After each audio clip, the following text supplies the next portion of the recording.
YSR Congress party ఎద్దేవా చేస్తుంది sir. ఇప్పుడు కూడా ఆయన సీట్లు అడగట్లేదు, పవర్ షేరింగ్ అడగట్లేదు, 20-30 సీట్లకి ఆయన ఒప్పుకుంటూ ఉన్నాడు. ఇదిగో నేను అంబటి రాంబాబు కూడా కామెంట్ చేశారు సార్, మీ ఆరాటం సీట్ల కోసం కాదు నోట్ల కోసము అని చెప్పి. మరి దానికి వాళ్ళ ఆలోచన ఏంటంటే జనసేన బలం లేని సీట్లు కూడా తీసుకొని తమకు ఉపయోగపడాలన్నది వైసీపీ ఆరాటం.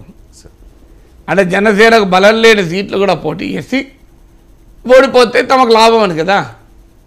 అది వైసీపీ బలహీనతను తెలియజేస్తుంది, బలాన్ని తెలియజేయదు కదా. నీకు ఆ రెండు పార్టీలు ఎన్ని సీట్లు పంచుకుంటా అన్నది వైసీపీ పని కాదు కదా. టీడీపీ జనసేన ఎన్ని సీట్లు పంచుకున్నదని ఆ రెండు పార్టీలు డిసైడ్ చేసుకుంటాయి.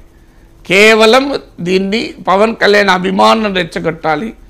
ఎందుకు అది అంబటి రాంబాబుతోనే అనిపిస్తారు కాపు కాబట్టి. మరి అంతే, ఇక మీకు అర్థమవుతుంది కదా. ఇక నేను చెప్పేదే ఉన్నదిగా, ఇంకా కొత్తగా నేను చెప్పేదే ఉన్నది. ఆ మాట అంబటి రాంబాబుతోనే ఎందుకు అనిపిస్తారు, వేరే వాళ్ళతో అనిపించరు ఎందుకు?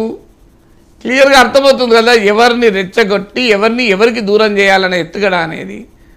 అందువల్ల పవన్ కళ్యాణ్ చాలా స్పష్టంగా ఆయన బలం ఆయన అంచనా వేసుకొని నా బలానికి తగ్గట్టుగా నేను ఉంటాను అని అంటున్నాడు. లేదు నీకు చాలా బలం ఉందని వీళ్ళు భ్రమలు కల్పించాలని చూస్తున్నారు. ఎవరిలో? పవన్ కళ్యాణ్లో కాదు, జన సైనికుల్లో. అలా భ్రమలు కలిగించి తెలుగుదేశంతో ఉన్న పొత్తు ఆచరణలో అది అమలు కాకుండా, ఓట్ల బదిలీ కాకుండా చేసే ఒక పెద్ద ప్రయత్నం అది. ఈ ప్రయత్నం సో అది అందువల్ల ఈ నోస్ వాట్ ఈస్.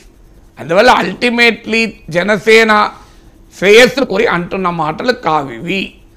ఇది జనసేనను రెచ్చగొట్టి టీడీపీతో తెగదెంపులు చేసుకోవాలి, తద్వారా వైఎస్ఆర్ కాంగ్రెస్కు లాభం కలిగించాలి అనే ఎత్తుగడలో భాగం ఇదంతా.